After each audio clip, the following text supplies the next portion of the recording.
He says, proclaim the gospel. When necessary, use words. Now that's what Francis Assisi said, but Pope Francis, can I get a whoop whoop, who loves our Pope right now? Pope Francis asks us to take that a step further. He says, go forth and preach the gospel to all places, all occasions, without hesitation, reluctant of fear. But seriously, isn't that an awesome challenge from our Pope telling us we need to go out all the time and preach the gospel to our friends? Now, what does that mean? It doesn't mean like, hey, what's up? How's it going? I'm going to do the sign of the cross and freak you out. And it doesn't mean, hey, you're a sinner. Hey, you're a sinner. It means let's show people the love that we have for them.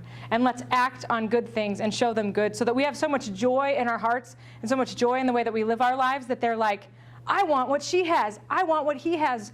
And that starts the conversation.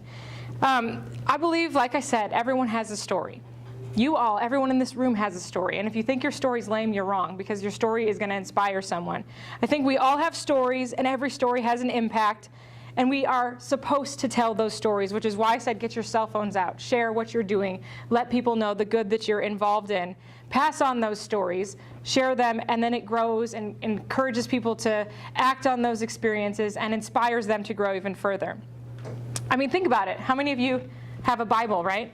The Bible is full of stories. Tons and tons and tons of stories.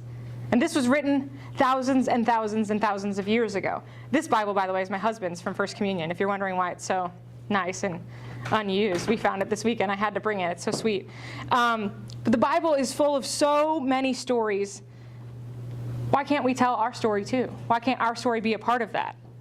It translates really well today in all that we do and who we interact with on a daily basis. I see that all the time. I'm a TV reporter with some experience in a lot of different markets. I cover a lot of tragic events. I cover a lot of inspiring events. Sometimes I cover things I really don't want to.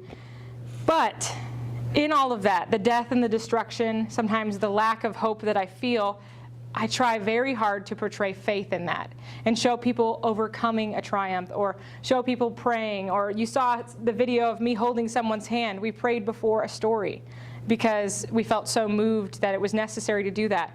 So I want to tell you a couple of stories, because I only have a couple of minutes. We're a little behind on our schedule, of things that have happened to me personally in my life and also on the job, and hopefully give you some options to think about ways that you can tell your story, and open your heart and mind to the fact that God places people in your lives every single day that you can have an impact on, that you can plant a seed, and you may not be responsible for them going back to church or making a better choice that day, but they'll think about it, and that seed will continue to grow.